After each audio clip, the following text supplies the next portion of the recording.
വിജ്ഞാനജ്യോതിയുടെ ഒരു പുതിയ ലക്കത്തിലേക്ക് എല്ലാവർക്കും സ്വാഗതം. നമ്മൾ കഴിഞ്ഞ എപ്പിസോഡിൽ ബുദ്ധിസം ആണ് കണ്ടത്. അതിൽ ബുദ്ധൻ്റെ ജീവിതവുമായിട്ട് ബന്ധപ്പെട്ട കുറച്ച് കാര്യങ്ങളാണ് കഴിഞ്ഞ എപ്പിസോഡിൽ കണ്ടത്. അതിൽ ബുദ്ധൻ്റെ ജനനം, ആ സ്ഥലങ്ങൾ, അതിനുശേഷം അദ്ദേഹം കൊട്ടാരം വിട്ട് പോകുന്നത്, അദ്ദേഹത്തിന് ബോധോദയം അല്ലെങ്കിൽ ജ്ഞാനം ലഭിക്കുന്നത് എല്ലാം നമ്മൾ കണ്ടു. അങ്ങനെ അദ്ദേഹത്തിൻ്റെ ലൈഫുമായിട്ട് ബന്ധപ്പെട്ട കുറച്ച് കാര്യങ്ങൾ കണ്ടു. ഈ എപ്പിസോഡിൽ നമ്മൾ ചെയ്യാൻ പോകുന്നത് എന്താണെന്ന് വെച്ച് കഴിഞ്ഞാൽ ബുദ്ധൻ്റെ ടീച്ചിങ്സ് ആണ് നമ്മൾ ഈ എപ്പിസോഡിൽ കാണുന്നത്. ഇത് ജസ്റ്റ് കുറേ പോയിന്റ്സ് ആണ്. ഈ പോയിന്റ്സ് നിങ്ങൾ നോട്ട് ചെയ്യണം. ഈ പോയിന്റ്സ് നോട്ട് ചെയ്തിട്ട് ഇത് ഇടയ്ക്കിടയ്ക്ക് എടുത്ത് വായിക്കുക എന്നുള്ളതാണ്. ഇത് പഠിക്കാൻ വേറെ നമുക്ക് അങ്ങനെ ഷോർട്ട് കട്ട്സ് ഇല്ല. എന്തായാലും ഇത് എക്സാംസിനൊക്കെ ചോദിക്കാറുണ്ട്. സിവിൽ സർവീസ് പോലത്തെ എക്സാംസിനൊക്കെ കുറച്ച് ഡെപ്തിലും ബുദ്ധിസവും ജൈനിസവും ഒക്കെ ചോദിച്ചിട്ടുണ്ട്.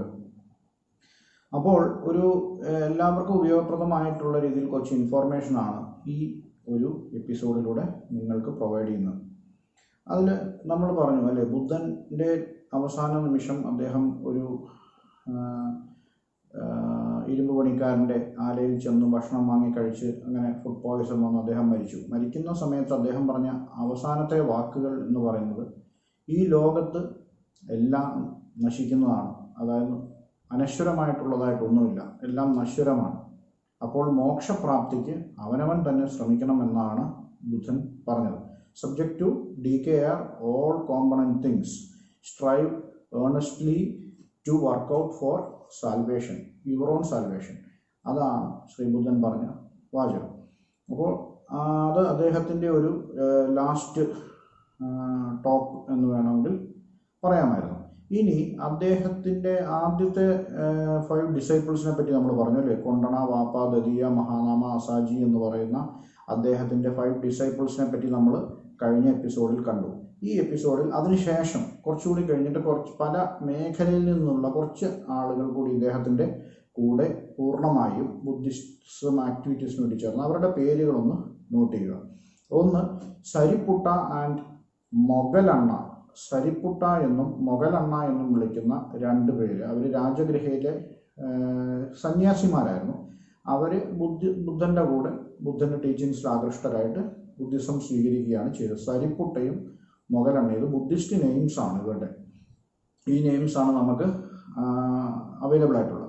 ഇവരുടെ ഒരു പ്രത്യേകത എന്ന് പറഞ്ഞു കഴിഞ്ഞാൽ ഇവരെ ബുദ്ധൻ്റെ ആദ്യത്തെ ശിഷ്യന്മാരിൽ 5 ശിഷ്യന്മാരിൽ ഒരാളായ അസാജിയാണ് ഈ 2 പേരെയും ബുദ്ധിസത്തിലേക്ക് കൊണ്ടുവരുന്നത്. പിന്നെ അദ്ദേഹത്തിൻ്റെ മെയിൻ ആയിട്ടുള്ള അദ്ദേഹത്തിൻ്റെ കസിനും പ്രമുഖ ശിഷ്യനുമായിരുന്നത് അനന്തനാണ് main disciple and cousin. 3 Kashyapan അല്ലെങ്കിൽ കാസബ എന്ന ബുദ്ധിസ്റ്റ് ടെക്സ്റ്റിൽ മെൻഷൻ ചെയ്യുന്ന ആളാണ്. ഈ വ്യക്തി, ഇദ്ദേഹമാണ് ഈ വന്ന ശിഷ്യന്മാരിൽ വെച്ച് ഏറ്റവും കൂടുതൽ നോളജ്, മോസ്റ്റ് ലേൺഡ് ഡിസൈപ്പിളാണ്. ഏറ്റവും നോളജും ഏറ്റവും നന്നായിട്ട് പഠനം നടത്തിയിട്ടുള്ള ഒരു വ്യക്തിയാണ് ഈ പറയുന്ന കാശബ അല്ലെങ്കിൽ കശ്യപ എന്ന പേരിൽ അറിയപ്പെടുന്നത്. പിന്നെ ഒരാൾ ഉപാലി എന്ന് പറയുന്ന ഒരു വ്യക്തിയാണ്. ഉപാലി മുടി വെട്ടുന്ന, അതായത് ക്ഷൗരം ചെയ്യുന്ന ജോലി ചെയ്തുകൊണ്ടിരുന്ന ഒരു വ്യക്തിയാണ്. അദ്ദേഹവും ബുദ്ധൻ്റെ ഒരു പ്രധാന ശിഷ്യന്മാർ. ഇത് പറയാനുള്ള കാരണം, ഇത് എല്ലാ തുറകളിൽ നിന്നുള്ള ആളുകളും ഇദ്ദേഹത്തിൻ്റെ ഇതിലേക്ക് ആകർഷകരായി വന്നു എന്നുള്ളതാണ് കാണുന്നത്. പിന്നെ ഉള്ളത് വാസ എന്ന് പറയുന്ന ഒരു യുവാവാണ്. വാസ എന്ന് പറയുന്നത് ഒരു റിച്ച് യൂത്ത് ആയിരുന്നു. അതുപോലത്തെ ഒരു സമ്പന്നനായ ഒരു ചെറുപ്പക്കാരനായിരുന്നു. അദ്ദേഹവും ബുദ്ധൻ്റെ ഈ ഇതിലാകർഷനായിട്ട് സന്യാസം സ്വീകരിക്കുകയുണ്ടായി. ഇനി ബുദ്ധൻ്റെ ജന്മവുമായിട്ട് ബന്ധപ്പെട്ട് കുറച്ച് സിമ്പിൾസ് ഉണ്ട്. ബുദ്ധമത വിശ്വാസികൾ ഇപ്പോഴും ഉപയോഗിക്കുന്നതായിട്ടുള്ള സിമ്പിൾസ് ഉണ്ട്. അപ്പോൾ ആ സിമ്പിൾസ് ഒന്ന് നോട്ട് ചെയ്യണം. അതിൽ അദ്ദേഹത്തിൻ്റെ ജനനം, ബർത്തിനെ കാണിക്കുന്നത് ലോട്ടസ് ആൻഡ് ബുള്ളാണ്. അതായത് താമരയും കാളയും ഉള്ള സിംബലൈസ് ചെയ്യുന്നത് ബുദ്ധൻ്റെ ജനനമാണ്. അതുപോലെ അദ്ദേഹം കൊട്ടാരം വിട്ടുപോകുന്നുണ്ട്. ഗ്രേറ്റ് റിനൻസിയേഷൻ എന്ന് പറയും. എല്ലാ സുഖങ്ങളും ഉപേക്ഷിച്ച് അദ്ദേഹം കൊട്ടാരം വിട്ടുപോകും. മഹാഭി നിഷ്ക്രമണ എന്നാണ് അതിന് ബുദ്ധിസ്റ്റ് വേർഡായിട്ട് പറയുന്നത്. മഹാഭി നിഷ്ക്രമണ. ഈ ആക്ടിവിറ്റിയെ സൂചിപ്പിക്കുന്നത് കുതിരയാണ്, ഹോഴ്സാണ്. ഇനി 3 അദ്ദേഹത്തിൻ്റെ നിർവ്വാണ, അതായത് അദ്ദേഹത്തിന് ആ ജ്ഞാനം ലഭിച്ച ആ ഒരു മൊമെൻ്റ് ഉണ്ട്. ആ മൊമെൻറ്റിനെ സിംബലൈസ് ചെയ്യുന്നത് ബോധി വൃക്ഷമാണ്. ബോധി ട്രീ ആണ് ഈ പറയുന്ന അദ്ദേഹത്തിൻ്റെ നിർവ്വാണത്തിനെ സിംബലൈസ് ചെയ്യുന്നത്. പിന്നെ അടുത്തത് നമ്മൾ കാണേണ്ടത് അദ്ദേഹത്തിൻ്റെ ഫസ്റ്റ് സെർമണാണ്. ഫസ്റ്റ് സെർമൺ അല്ലെങ്കിൽ അദ്ദേഹത്തിൻ്റെ ഫസ്റ്റ് പ്രഭാഷണം നമ്മൾ പറഞ്ഞു സാർനാഥിലെ ഡിയർ പാർക്കിൽ വെച്ച് നടന്നു എന്ന് പറയുന്ന ആ ഫസ്റ്റ് സെർമൺ, അല്ലെങ്കിൽ അതിന് പറയുന്നത് ധർമ്മചക്ര പ്രവർത്തന എന്ന് പറയും. ആ ഒരു ഫസ്റ്റ് സെർമണെ സൂചിപ്പിക്കുന്നത് വീലാണ്, ധർമ്മചക്ര എന്നാണ് പറയുക. നിങ്ങൾ കണ്ടിട്ടുണ്ടാവും ബുദ്ധിസ്റ്റ് മൊണാസ്ട്രികളിലൊക്കെ വിഷ്വൽസൊക്കെ ടി വിയിൽ ആരെങ്കിലും നേരിട്ട് പോയി കണ്ടിട്ടുണ്ടോ ഉണ്ടെങ്കിൽ നല്ലത്, അല്ലെങ്കിൽ ടി വിയിലൊക്കെ തന്നെ ഇവരിങ്ങനെ ഒരു വീൽ ഇങ്ങനെ കറക്കി വിടുന്നതായിട്ട്, ബുദ്ധ സന്യാസിമാർ കറക്കി വിടുന്നതായിട്ടൊക്കെ നിങ്ങൾ എപ്പോഴെങ്കിലുമൊക്കെ ശ്രദ്ധിച്ചിട്ടുണ്ടാവും. അത് ധർമ്മചക്ര പ്രവർത്തനം, അതായത് ബുദ്ധൻ്റെ ഫസ്റ്റ് പ്രഭാഷണം, ഫസ്റ്റ് സെർമണെ സൂചിപ്പിക്കുന്നതാണ് ധർമ്മചക്ര അല്ലെങ്കിൽ വീൽ. പിന്നെ അദ്ദേഹത്തിൻ്റെ പരിനിർവാണ എന്ന് പറയുന്നത് അദ്ദേഹത്തിൻ്റെ സമാധിയാണ്. പരിനിർവാണയ്ക്ക് സൂചിപ്പിക്കുന്നത് സ്തൂപമാണ് പരിനിർവാണ എന്ന ആ ഒരു മൊമെൻറ്റിനെ സൂചിപ്പിക്കുന്നത്. ഇനി 4 നോബിൾ ട്രൂത്ത്, 4 സത്യങ്ങളുണ്ട് ബുദ്ധിസത്തിലെ 4 നോബിൾ ട്രൂത്ത്സ്. ഈ 4 സത്യങ്ങൾ എന്താണെന്ന് നോക്കാം. ഒന്ന് ദുഃഖമാണ്. World is full of sorrows, ലോകം മുഴുവൻ ദുഃഖമയമാണെന്നാണ് ബുദ്ധൻ പറഞ്ഞത്. സത്യം, ഒരു 4 സത്യങ്ങളാണ്. 2 cause of sorrow is desire, ഈ ദുഃഖത്തിന് കാരണം ആഗ്രഹമാണ്, തൃഷ്ണ. ദുഃഖ എന്നുള്ള അവസ്ഥയ്ക്ക് കാരണം തൃഷ്ണയാണ്. If desires are conquered all sorrows can be remove. അപ്പോൾ ഈ തൃഷ്ണ അല്ലെങ്കിൽ ഈ ആഗ്രഹത്തിനെ നിയന്ത്രിക്കാൻ സാധിച്ചു കഴിഞ്ഞാൽ ദുഃഖം ഉണ്ടാവില്ല. അതിന് അദ്ദേഹം പറയുന്നു the only way to conquer desire is following Ashtanga Margam. ബുദ്ധമതത്തിലെ 8 മാർഗങ്ങളുണ്ട് ഈ നമുക്കുള്ള അമിതമായ ആസക്തിയെ അത്യാഗ്രഹങ്ങളെയും നിയന്ത്രിക്കാൻ. അതിനുള്ള മാർഗം ഈ അഷ്ടാംഗ മാർഗമാണെന്നാണ് പറയുന്നത്. അത് ഫോളോ ചെയ്യണമെന്നാണ് ശ്രീ ബുദ്ധൻ പറഞ്ഞത്. അപ്പോൾ ഈ ദുഃഖമില്ലാതാവും. നമുക്ക് ആഗ്രഹങ്ങൾ ഈ മാർഗം ഫോളോ ചെയ്യുമ്പോൾ നമ്മുടെ ആഗ്രഹങ്ങൾ നിയന്ത്രിക്കാൻ നമുക്ക് സാധിക്കും. അങ്ങനെ ദുഃഖമില്ലാതാവുമെന്ന് ശ്രീ ബുദ്ധൻ പറയുന്നു. ഇനി ഇതിനകത്ത് വളരെ ഇമ്പോർട്ടൻ്റ് ആയിട്ട് വരുന്ന ചിലതാണ്, പ്രത്യേകിച്ച് സിവിൽ സർവീസ് പോലത്തെ പരീക്ഷയിലൊക്കെയാണ് ഇത്രയും ഡെപ്തിൽ വരിക. അതിൽ 8 ഫോൾഡ് പാത്ത്, ഈ അഷ്ടാംഗ മാർഗം, ബുദ്ധമതത്തിലെ അഷ്ടാംഗ മാർഗമാണ് നമ്മൾ കാണുന്നത്. അപ്പോൾ അത് നിങ്ങൾ നോട്ട് ചെയ്തെടുക്കുക. 1 ശരിയായ ദർശനമാണ്, പ്രോപ്പർ വിഷൻ. 2 റൈറ്റ് എയിം, ശരിയായ ലക്ഷ്യം. എന്തിനും ശരിയായ ലക്ഷ്യം വേണം. ആദ്യം ശരിയായ വിഷൻ അല്ലെങ്കിൽ ശരിയായ ദർശനം വേണം, പിന്നെ ശരിയായ ലക്ഷ്യം വേണം. റൈറ്റ് സ്പീച്ച് എന്ന് പറഞ്ഞാൽ ശരിയായ ഭാഷയുടെ ഉപയോഗം. ചുമ്മാ ചീത്ത വിളിക്കുക, ബഹളം വയ്ക്കുക, ഇതൊക്കെ നമ്മളെ കൂടുതൽ നശിപ്പിക്കും എന്നാണ് പറയുന്നത്. നമ്മുടെ ഡിസയർ കോൺക്വർ ചെയ്യാൻ സാധിക്കില്ല. അപ്പം റൈറ്റ് സ്പീച്ച്. പ്രോപ്പർ ആക്ഷൻ, കൃത്യമായ പ്രവൃത്തി, സത്യസന്ധമായും വളരെ കറക്റ്റായിട്ടും ആ ഓരോ സമയത്തിനും അനുയോജ്യമായ പ്രവൃത്തി. പ്രോപ്പർ ലൈവ്ലിഹുഡ്, അതായത് കൃത്യമായ ജീവിതമാർഗം, വളഞ്ഞ വഴിയിൽ കൂടിയൊന്നും പോകാതെ സത്യസന്ധമായി കൃത്യമായ രീതിയിൽ ധനം സമ്പാദിക്കുന്ന അല്ലെങ്കിൽ ഉപജീവനം കണ്ടെത്തുന്ന രീതി. 3 റൈറ്റ് എഫർട്ട്, ശരിയായ പ്രയത്നം, ശരിയായ അധ്വാനം, അതാണ് മറ്റേത്. കറക്റ്റ് അവയർനെസ്, 7ാമത്തേത് കറക്റ്റ് അവയർനെസ് ആണ്. ശരിയായ ബോധം വേണം, എന്താണ് ചെയ്യുന്നത്, എന്താണ് പ്രവൃത്തി, എന്തിനെക്കുറിച്ചായാലും അതിനെക്കുറിച്ചൊരു ശരിയായ ബോധം വേണം. 8ാമതായിട്ട് ബുദ്ധൻ പറയുന്നു മെഡിറ്റേഷൻ, ധ്യാനിക്കണം. ഈ ധ്യാനത്തിലൂടെയാണ് നമുക്ക് കൂടുതൽ നമ്മളെ കൺട്രോൾ ചെയ്യാൻ, നമ്മുടെ ആഗ്രഹങ്ങളെയും മറ്റു വിചാരങ്ങളെയൊക്കെ കൺട്രോൾ ചെയ്യാൻ സാധിക്കുന്നത്. അപ്പോൾ അത് നോട്ട് ചെയ്ത് വയ്ക്കുക. Proper vision, right aim, right speech, proper action, proper livelihood, right effort, correct awareness, meditation. ഇത് നോട്ട് ചെയ്ത് വയ്ക്കുക. പിന്നെ ബുദ്ധൻ പറയുന്നു 5 ഖണ്ഡങ്ങളെ പറ്റി പറയുന്നുണ്ട് യൂണിവേഴ്സിലെ. 5 ഖണ്ഡാസ് ഓഫ് യൂണിവേഴ്സ്. അത് ഒന്ന് നോട്ട് ചെയ്ത് വയ്ക്കുക. 5 ഖണ്ഡാസ് ഓഫ് യൂണിവേഴ്സ്. ഈ പേരെങ്കിലും നിങ്ങളൊന്ന് അറിഞ്ഞിരിക്കണം. 5 khandas of universe is associated with which religion എന്ന് ചോദിച്ചാൽ ബുദ്ധിസം എന്ന് പറയാനായിട്ട് പേര് ഇനി ഈ പറഞ്ഞ താഴോട്ട് പറയുന്നൊന്നും ഓർമ്മയില്ലെങ്കിൽ പോലും ഈ പേര് കേട്ടിട്ടില്ല എന്നുള്ള ഒരു വേർഡ് നിങ്ങൾക്ക് ന്യൂ ആകരുതെന്ന് കരുതിയിട്ടാണ് ഇത് പറയുന്നത്. അപ്പോൾ അതിൽ 5 യൂണിവേഴ്സിൻ്റെ മറ്റേ പ്രകൃതിയുടെ മൊത്തത്തിലുള്ള അല്ലെങ്കിൽ ഈ പറയുന്ന എന്താ പറയുക നമ്മുടെ സ്പേസ് മൊത്തം അടങ്ങുന്ന ആ ഒരു സിസ്റ്റത്തിൻ്റെ ഉള്ള 5 ഖണ്ഡങ്ങളെന്ന് പറയുന്നത്, ഒന്ന് ഫോം ആൻഡ് മാറ്റർ ആണ്, അതായത് രൂപം, ഫോം ആൻഡ് മാറ്റർ, അല്ലെങ്കിൽ ബുദ്ധിസ്റ്റ് വേർഡിൽ പറയുന്നു രൂപം. 2 സെൻസേഷൻ ഓർ ഫീലിങ്സ്, അതാണ് വേദന. വേദന എന്നാണ് അതിന് പറയുന്നത്. എല്ലാം അറിയാൻ പറ്റും. നമുക്കൊരു ആൾ ഉപദ്രവിച്ചാൽ പോലും അത് അറിയാൻ പറ്റുന്നതാണ് വേദന എന്നുകൊണ്ട് ഉദ്ദേശിക്കുന്നത്. പെർസെപ്ഷൻ ഓർ അണ്ടർസ്റ്റാൻഡിങ്, കൃത്യമായി കാര്യങ്ങൾ മനസ്സിലാക്കുക, പെർസെപ്റ്റ് ചെയ്യാൻ പറ്റുന്നതിനെയാണ് സന്ന എന്നാണ് ബുദ്ധിസ്റ്റ് ടെക്സ്റ്റിൽ പറയുന്നത്. പെർസെപ്ഷൻ ഓർ അണ്ടർസ്റ്റാൻഡിങ്, ബ്രാക്കറ്റിൽ സന്ന, ഇതെല്ലാം ബ്രാക്കറ്റിൽ എഴുതിയാൽ മതി. രൂപ, വേദന, സന്ന. സൈക്കിക് ഡിസ്പോസിഷൻ ഓർ വിൽ, ആ ഒരു ആഗ്രഹം ഉണ്ടല്ലോ നമ്മുടെ, ഇത് എന്താ പറയുക, നമ്മുടെ ആ ഒരു ആത്മബലം എന്ന് പറയുന്നത്, അതിന് സംഖാര എന്നാണ് പറയുന്നത്. പിന്നെ കോൺഷ്യസ്നസ്, അവബോധം, വിണ്ണന എന്ന് പറയും. അപ്പോൾ രൂപ, വേദന, സന്ന, സംഖാര, വിണ്ണന, ഇതാണ് form and matter, sensation or feelings, perception or understanding, psychic disposition or will, consciousness. ഇതാണ് നമ്മൾ മനസ്സിലാക്കേണ്ട ബുദ്ധിസത്തിൻ്റെ കുറച്ച് 5 ഖണ്ഡം എന്ന് പറയുന്നത്. ഇനി ബുദ്ധിസത്തിൽ ഒരു ത്രിരത്ന എന്ന് പറയുന്ന ഒരു കാര്യമുണ്ട്. ബുദ്ധ, ധർമ്മ, സംഘ എന്ന് പറയുന്നതാണ് ഇതിൽ ത്രിരത്നം എന്ന് പറയുന്നത്. ബുദ്ധൻ, അദ്ദേഹത്തിൻ്റെ ധർമ്മം, പിന്നെ സംഘമായിട്ട്, അതായത് ഇവരുടെ ആ സന്യാസി സമൂഹം. അപ്പം ബുദ്ധം ശരണം ഗച്ഛാമി, ധർമ്മം ശരണം ഗച്ഛാമി, സംഘം ശരണം ഗച്ഛാമി എന്നുള്ള വാക്കുകളിലൂടെയാണ് ഇവരത് പറഞ്ഞുകൊണ്ടിരുന്നത്. അതൊന്ന് നോക്കുക. അതുപോലെ 2 ബുക്കിൻ്റെ പേരൂടെ പറയാം. ഒന്ന് light of Asia, Edwin Arnold എന്ന ആൾ എഴുതിയ ബുക്കാണ് ലൈറ്റ് ഓഫ് ഏഷ്യ. പിന്നെ സിദ്ധാർത്ഥ എന്ന് പറയുന്നൊരു ബുക്കുണ്ട്, അത് എഴുതിയത് ഹെർമൻ ഹെസെ എന്ന് പറയുന്ന ജർമ്മൻകാരനാണ്. ഇത് 2 വിദേശികൾ എഴുതിയതാണ്. ലൈറ്റ് ഓഫ് ഏഷ്യ എന്ന ബുക്ക് എഡ്വിൻ അർണോൾഡും സിദ്ധാർത്ഥ എന്ന് പറയുന്ന ബുക്ക് എഴുതിയത് ഹെർമൻ ഹെസെ എന്ന ജർമ്മൻകാരനുമാണ്. ഇനി പരീക്ഷകൾക്ക് ചോദിച്ചിട്ടുള്ള, അല്ലെങ്കിൽ പല പ്രാവശ്യം ചെറിയ ക്വസ്റ്റ്യൻസ് ആണെങ്കിലും വന്നിട്ടുള്ള ഒരു ഭാഗമാണ് നമ്മൾ കാണുന്നത്. അത് ബുദ്ധിസ്റ്റ് കൗൺസിൽസ് ആണ്.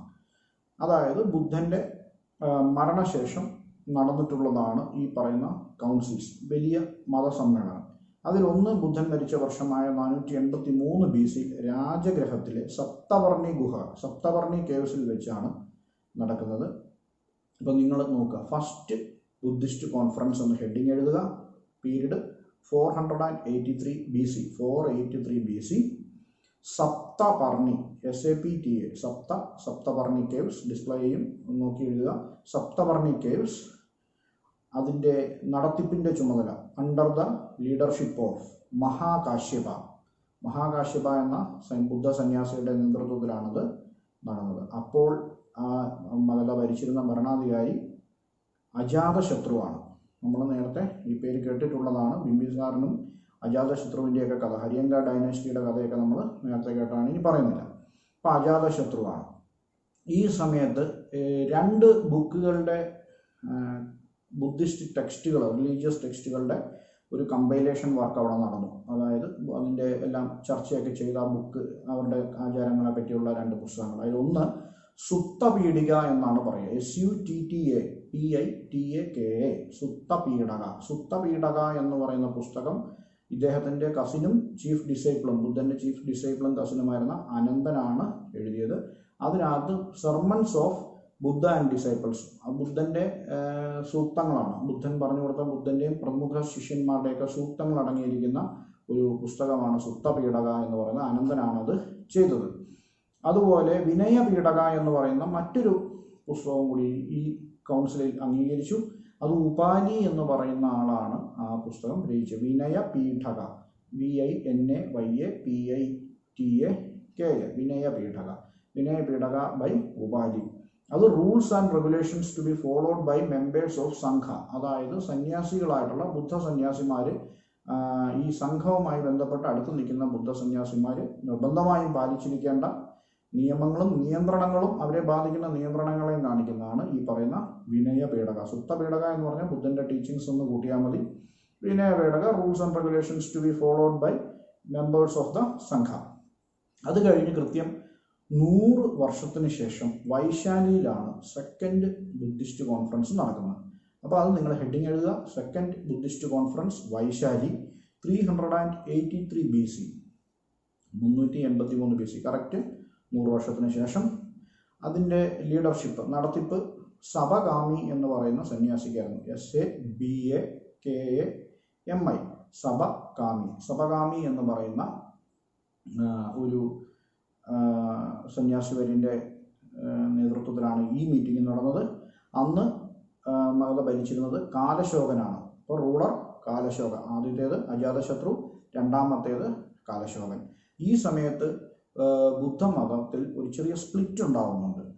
അതായത് മഹാസംഘിക എന്ന പേരിലും സ്ഥാവിരവാദി എന്ന പേരിലും രണ്ട് ബാച്ചായിട്ട് ബുദ്ധിസം സ്പ്ലിറ്റ് ആവുകയാണ്. അപ്പോൾ മഹാസാംഘികാസ് എന്ന് പറഞ്ഞാൽ ഈ നിയന്ത്രണങ്ങളിലൊന്നും കർശനമായി പിടിച്ച് ബലമായിട്ട് മതത്തിൻ്റെ ആ ചട്ടക്കൂടിനകത്ത് നിൽക്കുന്ന ഒരു ഗ്രൂപ്പ് അല്ലായിരുന്നു മഹാസാംഘിക. കുറച്ച് ലിബറൽ ആയിരുന്നു.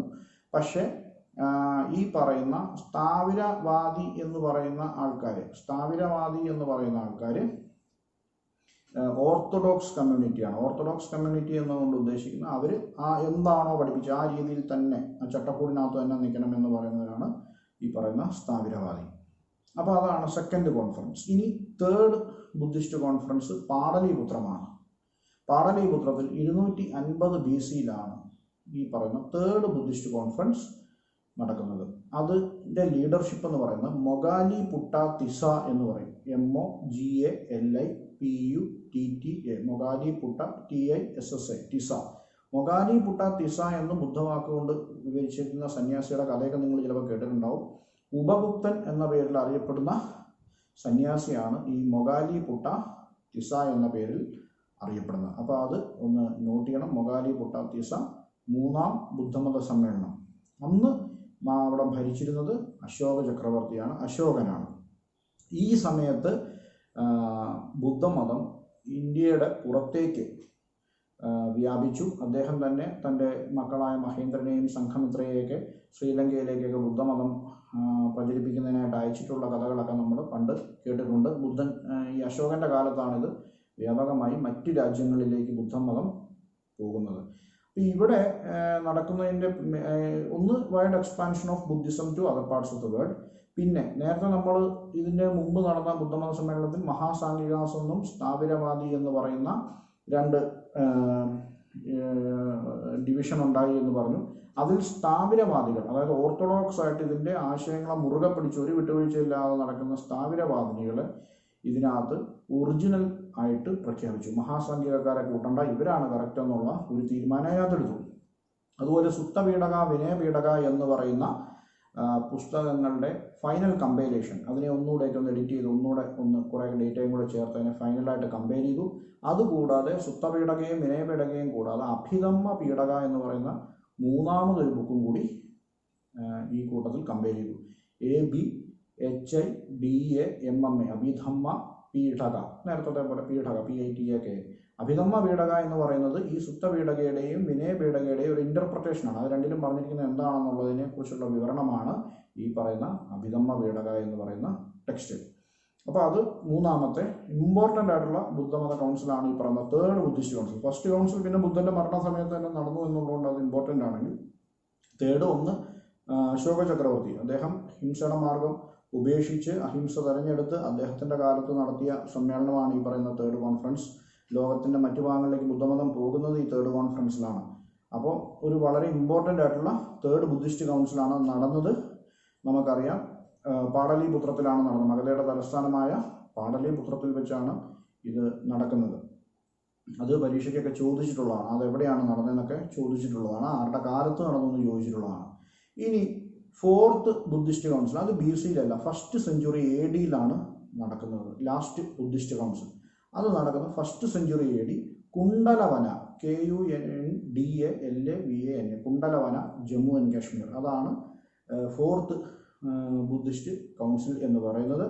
വസുമിത്രനും അശ്വഘോഷനുമാണ് ആ മീറ്റിംഗ് നടത്തിയത്. അത് നിങ്ങൾ നോട്ട് ചെയ്യാം. It was conducted by Vasumitra and അശ്വഘോഷ. അശ്വഘോഷനും വസുമിത്രൻ. അന്ന് കുശാന രാജവംശത്തിലെ കനിഷ്കനായിരുന്നു രാജാവ്, റൂളർ കനിഷ്ക. ഈ സമയത്ത് ബുദ്ധിസം മഹായാന, ഹീനയാന എന്ന് പറയുന്ന രണ്ട് വിഭാഗത്തിലേക്ക് മാറുകയാണ്. മഹായാന ബുദ്ധിസം എന്ന് പറയുന്നത് ബുദ്ധനെ ദൈവമായി കണ്ട് ആരാധിക്കുകയാണെങ്കിൽ, ഹീനയാന ബുദ്ധിസത്തിൽ അദ്ദേഹത്തിൻ്റെ തത്വങ്ങൾ, അഷ്ടാംഗമാർഗങ്ങൾ, ഇങ്ങനെയുള്ള കാര്യങ്ങളിലൊക്കെ കോൺസെൻട്രേറ്റ് ചെയ്യുന്ന രണ്ട് വിഭാഗമായിട്ട് മാറി. പിന്നീട് താന്ത്രിക് ബുദ്ധിസം വന്നു, ഇങ്ങനെയുള്ള പല കാര്യങ്ങൾ വന്നു.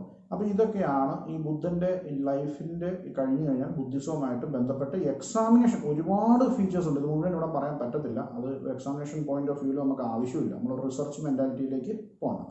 അതൊന്ന്. പിന്നെ ഇതിൻ്റെ ഡിക്ലൈനിൻ്റെ ഒരു കാരണം എന്താണെന്ന് വെച്ചാൽ ആദ്യത്തെ എപ്പിസോഡിൽ അതിനെക്കുറിച്ച് ചെറുതായിട്ട് പറഞ്ഞു. ബുദ്ധിസം എന്ന് പറയുന്നത് ആകർഷിക്കപ്പെടാനുള്ള കാരണം എന്താണെന്ന് ചോദിച്ചു കഴിഞ്ഞാൽ സാധാരണക്കാരുടെ ഭാഷയിൽ സാധാരണക്കാരുടെ മനസ്സിലാകുന്ന രീതിയിൽ ആരാധനാക്രമം ചിട്ടപ്പെടുത്തി വന്നു എന്നുള്ളതുകൊണ്ടാണ്. ഈ സമയത്തും ഞാൻ നേരത്തെ പറഞ്ഞു സനാതനധർമ്മം എന്ന് വിളിക്കുന്ന ഹിന്ദുയിസം എന്നൊന്നും വിളിക്കാൻ പറ്റത്തില്ലെങ്കിൽ പോലും ആ ഒരു സനാതനധർമ്മം വേദിക് റിലീജിയൻ ഇന്ത്യയിലുണ്ട്. അതൊന്നും ഇല്ലാതായിട്ട് ഈ പറയുന്ന രാജാക്കന്മാരൊക്കെ ഇദ്ദേഹത്തിന് മറ്റ് ഹിന്ദു സന്യാസിമാർക്ക് കൊടുക്കുന്ന അതേ സ്നേഹത്തോടും ആദരവോടും കൂടി ഇദ്ദേഹത്തെ സ്വീകരിക്കുകയും കുറേ ആളുകൾ ഇദ്ദേഹത്തിൻ്റെ കൂടെ വരികയും ചെയ്തു. അപ്പോൾ ആദ്യത്തെ കാലങ്ങളിലൊന്നും ബുദ്ധിസത്തിന് യാതൊരു പ്രശ്നവുമില്ലായിരുന്നു. പക്ഷേ കാലം കുറച്ചുകൂടി മുന്നോട്ട് പോയി ബുദ്ധൻ്റെ മരണശേഷം അദ്ദേഹത്തിൻ്റെ സമാധിക്ക് ശേഷം മുന്നിലേക്ക് വന്നപ്പോൾ ഉണ്ടായ വിഷയം എന്താണെന്ന് വെച്ച് കഴിഞ്ഞാൽ, ഒന്ന് ബുദ്ധിസം തന്നെ ഈ പാലി സാധാരണ ജനങ്ങളുടെ ഭാഷയിൽ പ്രചരിപ്പിച്ചുകൊണ്ടിരുന്ന ബുദ്ധിസം സംസ്കൃതം സ്വീകരിച്ച സാഹചര്യം ഉണ്ടായി. അങ്ങനെ അവർ സംസ്കൃതം സ്വീകരിച്ചു കഴിഞ്ഞപ്പോൾ മറ്റേ വേദിക് റിലീജിയനും ഇതും തമ്മിൽ വലിയ വ്യത്യാസമൊന്നുമില്ല. പിന്നെ ഹ്യൂജ് എമൗണ്ട് ഓഫ് മണി ഇവർ ഡൊണേഷനായിട്ട് പല സ്ഥലത്തുനിന്ന് പിരിക്കാൻ തുടങ്ങി. അതായത് ഭിക്ഷ അയച്ച് ജീവിക്കണം എന്ന് പറഞ്ഞത് എല്ലാ വീട്ടിലും നടന്ന് കിട്ടുന്ന എന്തെങ്കിലും കൊണ്ട് ഭിക്ഷ അയച്ച് ജീവിക്കണം എന്ന് പറഞ്ഞതിന് പകരം വലിയ വലിയ സമ്പന്നന്മാരായ ആളുകളുടെ അടുത്ത് നിന്ന് ഒറ്റയടിക്ക് പൈസ വാങ്ങിക്കുന്ന ഒരു സിറ്റുവേഷനിലേക്ക് കാര്യങ്ങൾ പോവുകയും അത് വേദിക് റിലീജിയനേക്കാൾ അങ്ങേയറ്റം മോശമായ അവസ്ഥയിലേക്ക് ബുദ്ധിസം മാറുകയും ചെയ്തു എന്നുള്ളതാണ് ബുദ്ധിസത്തിന് പറ്റിയ കാര്യം. പിന്നെ താന്ത്രിക് ബുദ്ധിസം പോലെ വന്നു. താന്ത്രിക് ബുദ്ധിസം ഹിന്ദുയിസത്തിലെ പോലെ തന്നെ ഐഡൽ വർഷിപ്പ് ഉണ്ടായിരുന്നു. ബുദ്ധൻ്റെ രൂപം വെച്ചുകൊണ്ടുള്ള ഐഡൽ വർഷിപ്പ് ഉണ്ടായിരുന്നു. അതും വളരെ റിജിഡായിട്ടുള്ള പല പല പ്രശ്നങ്ങൾ ആ ആരാധനാക്രമത്തിൽ വന്നു. അപ്പോൾ അങ്ങനെയൊക്കെ വന്നു കഴിഞ്ഞപ്പോൾ ഇത് സ്വാഭാവികമായും ഇവിടെയുള്ള ആളുകൾ പോലും ഇത് ഉപേക്ഷിച്ച് തിരിച്ച് വേദിക് റിലീജിയനിലേക്ക് പോവുകയുണ്ടായി. പിന്നെ ഭാഗവതിസം എന്ന് പറയുന്നത് നമ്മൾ പിന്നീട് നമുക്ക് നോക്കാം, അതിപ്പോൾ വേണ്ട. ഭാഗവതിസം എന്ന് പറഞ്ഞ പോലെ വേദിക് റിലീജിയനിൽ വളരെ നല്ലൊരു റിവൈവൽ ഉണ്ടാവുകയും ഈ വേദിക് റിലീജിയനിൽ നിന്ന് പോയ ആളുകൾ തിരിച്ച് അതിലേക്ക് തന്നെ പോവുകയും ചെയ്തതോടുകൂടിയാണ് ഇന്ത്യയിൽ ബുദ്ധമതം തീർത്തും മഞ്ഞിൽ നിന്ന് പോകും എന്ന് വെച്ചാൽ ഇന്ന് വളരെ ചെറിയൊരു ന്യൂനപക്ഷം പോലെ പോകുന്ന ഒരവസ്ഥയിലേക്ക് വന്നത്. നേരെ മറിച്ച് പോയ മറ്റ് രാജ്യങ്ങളിൽ കുറച്ച് രാജ്യങ്ങളിലൊക്കെ ഇത് നന്നായിട്ട് ഫ്ലറിഷ് ചെയ്യുകയും ചെയ്തു. പല സാഹചര്യങ്ങൾ കൊണ്ടാണ് അവിടെ അത് ഫ്ലറിഷ് ചെയ്യുകയും ചെയ്തത്. അപ്പോൾ ഇതാണ് ബുദ്ധിസത്തിനെ കുറിച്ച് നിങ്ങൾ മനസ്സിലാക്കേണ്ട കാര്യങ്ങൾ. നന്നായിട്ട് വായിച്ചുകൊണ്ട് പോവുക. ഇതിനകത്ത് അധികം കഥകളോ അങ്ങനെ കാര്യങ്ങളോ ഒന്നും പറയാനില്ല. ഈ ബുദ്ധൻ്റെ തത്വങ്ങളും ബുദ്ധൻ്റെ ജനനം, അദ്ദേഹത്തിൻ്റെ ജീവിതം, അതാണ് ഒരു പോർഷൻ. ഒന്ന് അദ്ദേഹത്തിൻ്റെ തത്വം. ഈ രണ്ട് സൈഡിൽ നിന്നും മാറി മാറിയാണ് ബുദ്ധിസത്തിൽ കൂടുതൽ ക്വസ്റ്റ്യൻസ് വരുന്നത്. അപ്പോൾ അത് നോക്കുക. സിവിൽ സർവീസ് പോലത്തെ പരീക്ഷകൾക്ക് പ്രിപ്പയർ ചെയ്യുന്ന ആളുകൾ ഉണ്ടെങ്കിൽ, പ്രിപ്പയർ ചെയ്യാൻ ആഗ്രഹിക്കുന്ന ആളുകളുണ്ടെങ്കിൽ ഈ പറയുന്ന റിലീജിയൻ ആൻഡ് കൾച്ചർ എന്ന് പറയുന്ന ആ ഒരു ഏൻഷ്യൻ്റ് ഇതിനകത്ത് കുറച്ചും കൂടിയൊക്കെ ഒരു ലേണിങ് നിങ്ങൾ നടത്തുന്നതും നല്ലതായിരിക്കും. അപ്പോൾ നമുക്ക് ഇതുവരെ ഈ ചാനൽ കണ്ടുകൊണ്ടിരുന്ന് എന്നെ സപ്പോർട്ട് ചെയ്യുന്ന എല്ലാവരോടുള്ള നന്ദി വീണ്ടും വീണ്ടും അറിയിക്കുന്നു. പുതിയതായിട്ട് ആരെങ്കിലും കാണുന്നുണ്ടെങ്കിൽ ദയവായി ഈ ചാനൽ സബ്സ്ക്രൈബ് ചെയ്യുക, ഷെയർ ചെയ്യുക. ബെൽ ബട്ടൺ പ്രസ് ചെയ്യുമ്പോൾ നിങ്ങൾക്ക് നോട്ടിഫിക്കേഷൻസ് കിട്ടും. അങ്ങനെ എന്നെ പ്രോത്സാഹിപ്പിക്കണമെന്ന് അഭ്യർത്ഥിക്കുന്നു. നമുക്ക് അടുത്ത എപ്പിസോഡിൽ വീണ്ടും മറ്റൊരു ടോപ്പിക്കായിട്ട് കാണാം. അതുവരെ എല്ലാവർക്കും നമസ്കാരം.